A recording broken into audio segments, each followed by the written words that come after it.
Hello everyone, welcome to our YouTube channel. This is Dharmjeet Singh from IIT Delhi. और आज हमारे साथ हैं सुब्रमण्य पाल, जिनका all India rank JAM mathematics में 45 आया हुआ है। आज इनसे हम जानेंगे कि इनके जैम के प्रिपरेशन में इन्होंने किन चीज़ों का ध्यान रखा है, इन्होंने अपना टाइम मैनेजमेंट कैसे किया, पेपर को अटेम्प्ट कैसे किया, और इतनी अच्छी रैंक लाने के लिए इन्होंने कौन कौन सी बुक फॉलो किया और कौन सा स्टडी मटेरियल लिया, कहाँ से कोचिंग लिया। सारे क्वेश्चंस का आंसर आप आज इनसे जान लेंगे। तो चलिए स्टार्ट करते हैं। तो बहुत बहुत स्वागत है आपका सुब्रमण्य हमारे यूट्यूब चैनल पे। Thank you. तो आप एक बार अपना इंट्रो दे दीजिए कि आप कहाँ से हो और आपका ग्रेजुएशन कहाँ से हुआ है। बेसिकली मेरा नाम सुब्रमण्य पाल है। मैं जमशेदपुर झारखंड का रहने वाला हूँ। और मैं मेरा ग्रेजुएशन करीम सिटी कॉलेज कोलान यूनिवर्सिटी से हुआ है। अच्छा, तो जैसा कि मैं अपना पहला क्वेश्चन यही रखता हूँ कि सबसे पहले होता है कि जैम को लेकर के अभी तक उतना जागरूकता नहीं आई है। तो आपको पता कैसे चला कि जैम नाम का भी कोई एग्जाम है जिससे आप एमएससी में करने के लिए आईआईटी में एग्जाम आईआईटी में एंटर कर सकते हो। देखिए, मुझे यूट्यूब से पता चला था। अच्छा बीएससी के बाद क्या करना है ऐसे ही सर्च मारा था मैं, तो अच्छा एक यूट्यूब चैनल मिला था जो कि जिसको 25 प्लस या 30 प्लस वे बताया था, उसमें एक आईआईटी जैम के बारे में भी था। तो अच्छा वहां अच्छा। से पता चल गया था। तो हम्म। आपने सिंसियरली कब प्रिपरेशन स्टार्ट किया था? मतलब आपने जैम के बीएससी के करंट ईयर में दिया था, थर्ड ईयर में, कि अभी आप ड्रॉप हाँ, कर गए दिए। हो? नहीं, दिए थे। करंट ईयर अच्छा में अच्छा। दिए थे, पिछले साल दिए थे हम। अच्छा, तो पिछली बार आपकी रैंक कितनी आई थी? पिछली बार मेरी रैंक 3187 आई थी। और three one number eight eighteen seven point six seven था। हम्म। मतलब 3187 रैंक से आपका 45 रैंक तक का ये सफर है। मतलब आपका इस हम्म। बार कितने नंबर आए हुए हैं? 64.67। हाँ। तो लगभग आपका 3.5 गुना 4 गुना नंबर इस बार बढ़ा हुआ है। हम्म। हम्म। चलिए, बहुत अच्छी बात है, आपको कॉन्ग्रेचुलेशन वंस अगेन। तो जैसे कि मतलब आपका पिछले बार रैंक खराब होने का कारण क्या होगा? मतलब कि जैसे होता है ना कि कुछ ना कुछ वजह से ही हो गया होगा। अगर आप इतना अच्छा परफॉर्मेंस दिए हो तो ऐसा तो होगा नहीं कि पिछले बार भी हम्म। आप गंदे बच्चे हो गए। कुछ ना कुछ तो प्रॉब्लम आया होगा आपके साथ। क्या था वो, आप कुछ बताना पिछले चाहेंगे? साल तो मेन रीजन तो यही था कि मुझे बहुत लेट पता चला था जैम के बारे में। अच्छा अच्छा अक्टूबर स्टार्टिंग में पता चला था। तो अच्छा मैं अच्छा खुद से प्रिपेयर किया था।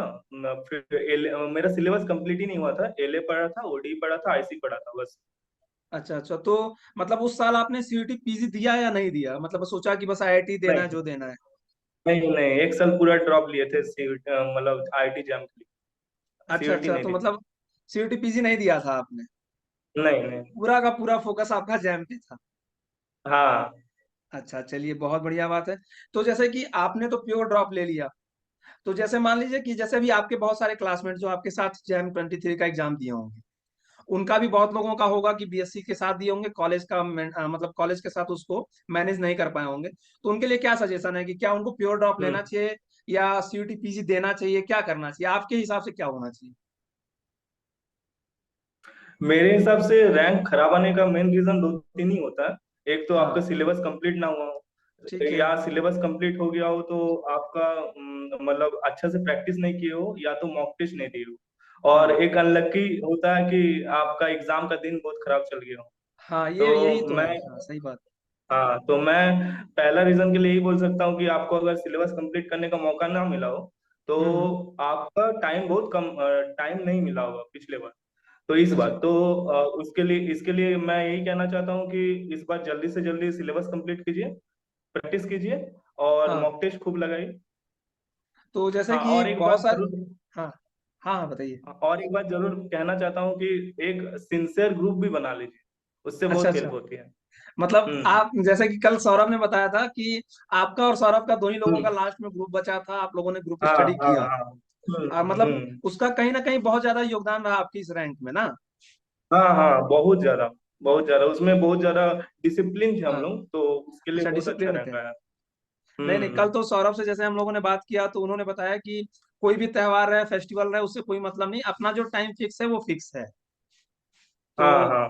तो एक मतलब टाइम जिनको दो भी से अगर, चार हम लोग डिस्कशन कर सकते हैं। मतलब जिनको भी ड्रॉप लेना है वो सिंसियरली हो तभी ले, नहीं तो फिर साल बर्बाद हाँ, करने से हाँ, कोई हाँ, मतलब नहीं नहीं है। तो। हाँ, हाँ। और दूसरा हाँ ये हो सकता है कि पेरेंट अलाउ ना करे सीईटी हाँ फिजिकल मतलब आई ड्रॉप लेने के लिए।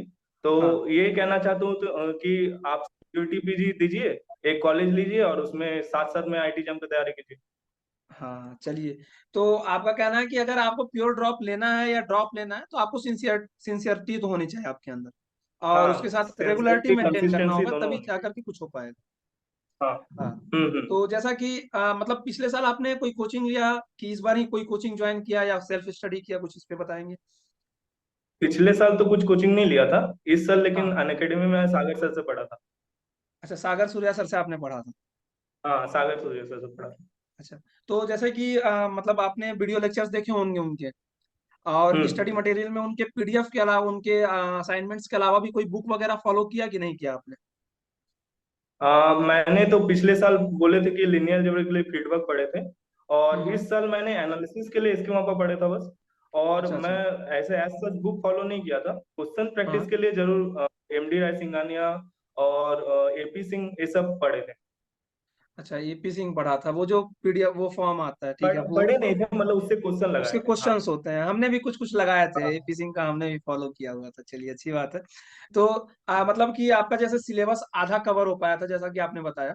तो जो अभी फ्रेशर्स आ रहे हैं, जिनका मान लो कि अभी जैम अभी थर्ड ईयर में जा रहे होंगे वो, तो उनको क्या सजेशन हम्म। दोगे कि अभी वो अपने सिलेबस को कैसे बांटे, कैसे कैसे कवर करे, किसको कितना टाइम दे। मैं यही कहना चाहता हूँ कि आप पहले प्योर पार्ट पहले कर लीजिए, और हाँ। अप्लाइड पार्ट धीरे धीरे करते रहिए, ठीक है। और सब जल्दी से जल्दी कवर कीजिए, हो सके तो जल्दी, एकदम जल्दी हो जाए अगस्त महीना तक आप सिलेबस कंप्लीट कर लीजिए। उसके साथ साथ प्रैक्टिस करते रहिए, और मॉक टेस्ट थोड़ा जल्दी देना स्टार्ट कर दीजिए, उससे बहुत हेल्प हो गया आपका। अच्छा अच्छा। तो जैसा कि जैसे आपने प्योर ड्रॉप लिया था तो आपके पास दिन भर तो टाइम रहता था, तो आप अपने 24 हम्म। आवर्स को कैसे बांटते थे, मतलब कितने घंटे टाइम, अगर पूछा जाए कि आप पढ़ने पर कितना घंटे देते होगे, तो आपका डेली रूटीन क्या था, तो आप कैसे उसको मैनेज करते थे। देखिए, मैं वो हम लोग जो डिस्कशन करते थे दो जन मिलके, तो उसके हाँ। एंड में हम लोग कर लेते थे, फिक्स कर लेते थे अगला दिन कितना क्वेश्चन करना है, नहीं करना है। तो क्वेश्चन अच्छा अच्छा। हम लोग कुछ एक टाइम देते थे कि उस टाइम पे करना है। और ऐसे जनरली खुद का रिवीजन के लिए शुरुआत में हम लोग सोने से पहले मैं खुद क्या कर लेता था ना, कि एक नोट बना लेता था कि वो करना है। तो प्योर अच्छा का अच्छा। सुबह कर लेता था, और अप्लाइड का रात को कर लेता था, और उसके बीच में क्वेश्चन लगा लेता था 30-40, और डिस्कशन बस।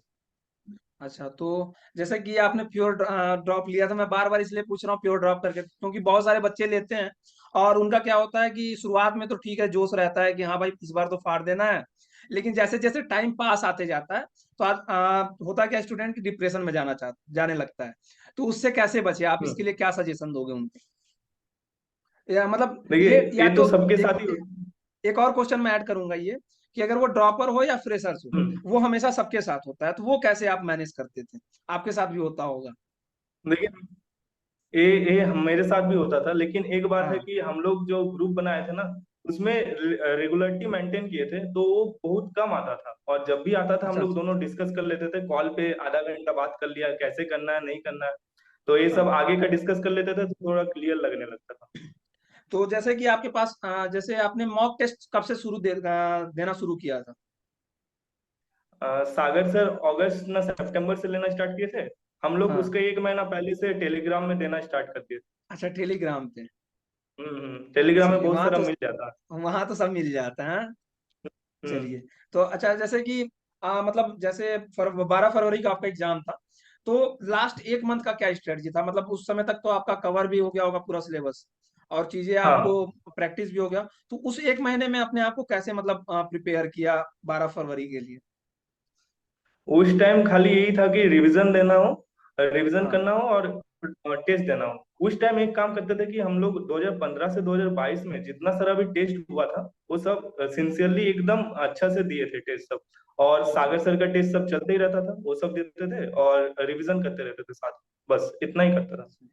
तो जैसे कि बहुत सारे लोग होते हैं कि लास्ट में मॉक टेस्ट तो बहुत देते हैं वो, लेकिन हम्म। उसको एनालिसिस नहीं कर पाते हैं, तो उस पे आप क्या कहना चाहोगे, एनालिसिस करना बहुत अच्छा होता है या ठीक है जैसा हो गया सो हो गया। नहीं, मॉक टेस्ट देना कोई बड़ी बात नहीं है, उसका एनालिसिस करना बहुत बड़ी बात है। जैसे कि हम्म। मेरा मेरा में क्या होता था ना, मैं एनएटी में बहुत गलती करता था। तो अच्छा अच्छा। मुझे कैलकुलेशन मिस्टेक बहुत ज्यादा होता था, तो कैलकुलेशन में मेरे को बहुत दिक्कत हो रहा था।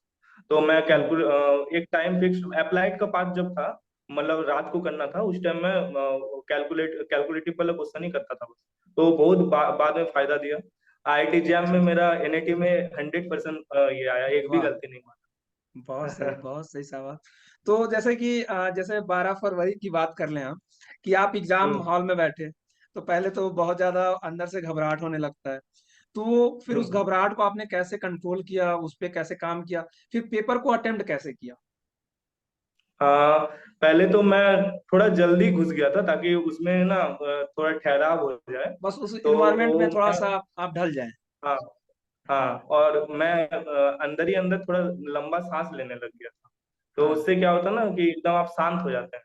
तो करने लग गया था। और मेरा पेपर का अटेम्प्ट यही था कि मैं जो मॉक टेस्ट में देता था कि पहले MCQ 2, फिर NAT 2, फिर MCQ 1, फिर NAT 1, फिर MSQ, यही पैटर्न में हाँ। किया था। कुछ एक पर्टिकुलर टाइम बाउंड में करते थे। हाँ, तो आपका जैसे आपको पूछा जाए कि MCQ 1 में कितना सही हुआ, MCQ 2 में कितना सही हुआ, MSQ में, NAT 1, NAT 2 में, तो वो क्या था आपका? कितने क्वेश्चन लगभग लगभग सही हुए? NAT में NAT में तो एक भी गलत नहीं अच्छा हुआ। अच्छा। MCQ में एक गलत हुआ था, और MSQ हम्म। में 3 गलत हो गया, OD वाला, फंक्शन वाला, और एक तो कोई गलत हो गया। अच्छा अच्छा। तो आप जैसे कि आपको इतना अच्छा रैंक आया, तो आपके जो जूनियर्स आ रहे हैं, आप उनके लिए क्या सजेशन देना चाहोगे कि उन्हें क्या फॉलो करना चाहिए, अपने आप को कैसे मेंटेन करना चाहिए इन सब चीजों को लेकर के? मैं यही कहना चाहता हूँ कि आप एक कोई अगर सेल्फ स्टडी करना चाहते हैं तो बिना बुक का तो नहीं होगा। हम्म। और बुक कीजिए, और ऐसे ऑनलाइन बहुत सारे टेस्ट सीरीज मिल जाता है, टेस्ट सीरीज दीजिए। और अगर आप कोई कोचिंग लेना चाहते हैं, जैसे मेरा केस में सागर सूर्य सर, उनका हर बात फॉलो करता था। थोड़ा मेरा हिसाब से थोड़ा जल्दी सिलेबस कंप्लीट कर लेना चाहिए, साथ में बहुत सारे क्वेश्चन क्वेश्चन प्रैक्टिस के साथ, और बहुत सारा मॉक टेस्ट भी देना चाहिए। और मैं लास्ट लास्ट हाँ। में ना क्या सुबह सुबह उठ के थोड़ा मेडिटेशन भी करने लग गया था। सागर सर कहते अच्छा थे अच्छा। कि करना है तो करना। हाँ। तो जैसा कि मॉक टेस्ट बस आपने सागर सूर्या सर का दिया, या कोई और भी अलग से परचेज किया था? कोई अलग से परचेज किए थे, और हाँ। टेलीग्राम आप में बहुत नाम सारा बता दो, दिए थे। जैसे कि उनको मतलब जो वीडियो देख रहे हो जूनियर्स, उनको कुछ बेनिफिट मिल सके। मैं सागर सर से दिया था, और मैं हाँ। परचेज किया था मैथमेटिकल पाठशाला से। अच्छा, वो ठीक है, मनीष गोखानी सर का। हाँ। हाँ, चलिए बहुत बढ़िया और बात है। अल्फा प्लस का भी वो सौरभ लिया था, अल्फा प्लस का भी दिया अच्छा, मतलब आप लोग बांट के ऐसे कर लिया करते थे। था। हाँ। तो अभी आगे आपका क्या प्लान है, मतलब कौन सी आईटी में आप जा रहे हो? गुवाहाटी या बॉम्बे जाने का सोच रहे हैं। गुवाहाटी अच्छा मिल जाए अच्छा। तो गुवाहाटी, नहीं तो बॉम्बे। अच्छा, तो मतलब अभी आपका क्या है, जैसे तो आपके आंसर से तो दिख रहा है कि आप रिसर्च में भी जाना चाह रहे हो, प्लेसमेंट में भी जाना चाह रहे हो, तो आप किधर जाना चाह रहे हाँ। हो? मेरा फोकस रिसर्च ओरिएंटेड ही है, लेकिन ये बात है कि अगर प्लेसमेंट अच्छा मिल जाए तो चल जाऊंगा। लेकिन अभी तक कुछ ऐसा कुछ सच हुआ नहीं। आप लोगों से ही बात करना है, थोड़ा सीनियर से बात करना है, फिर चलिए, डिसाइड करूंगा। तो आप अपने इस मतलब जैसे कि लास्ट में यही पूछा जाता है कि आप अपने इस सफलता का श्रेय हम्म। किसे देना चाहते हो, मतलब इसमें क्या क्या आपको किसने किसने सहयोग किया? जैसे कि मैं अपना पेरेंट को देना चाहता हूँ कि पिछले साल मैं बोल दिया था कि इस बार नहीं होने वाला, तो उन लोग हम्म। मान लिया था और ड्रॉप ईयर करने बोला था।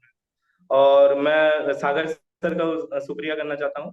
और मैं अपना ग्रुप का जो फ्रेंड है ऐसा, और नॉर्मली जो फ्रेंड है जो बातचीत करके मेरे को थोड़ा वो डिप्रेशन से बाहर निकालते थे चलिए, बहुत अच्छा लगा सुबह में आपके साथ बात करके। मैं आशा करता हम्म हूँ कि जो जूनियर्स हमारे वीडियो को देख रहे होंगे, जो आपके क्लासमेट्स देख रहे होंगे, आपके दोस्त देख रहे होंगे, उनको बहुत सारी बातें पता चली होंगी कि किन किन चीज़ों का ध्यान रखना होगा। और आप जाइए शुक्रिया। आईआईटी में, आपको आपके ब्राइट फ्यूचर के लिए बहुत बहुत कॉन्ग्रेचुलेशंस। हमारे चैनल पे जुड़ने के लिए आपको बहुत बहुत धन्यवाद। तो जैसा कि आपने सुब्रमण्य से जाना कि आपको किन किन चीज़ों का ध्यान रखना है, कैसे अपने टाइम को मैनेज करना है, आप ग्रुप स्टडी करो तो उसको एक अच्छे वे में लेके चलो, कि ऐसा नहीं कि ग्रुप बना लिया अब उसमें अपना बकैती किए जा रहे हो, ऐसा नहीं करना है। आपको हाँ क्या करना है, हाँ। अच्छे से मतलब उसको सिंसियरली लो, ऐसा नहीं कि उससे टाइम बर्बाद हो। तो बहुत अच्छा लगा आपसे सुबह में बात करके। और अगर आपके मन में अभी भी कोई क्वेश्चंस अगर रह गया हो तो आप कमेंट बॉक्स में जरूर पूछ लीजिएगा। अगर आपको वीडियो अच्छा लगा हो तो जरूर से जरूर लाइक कर लीजिएगा, शेयर कर दीजिएगा।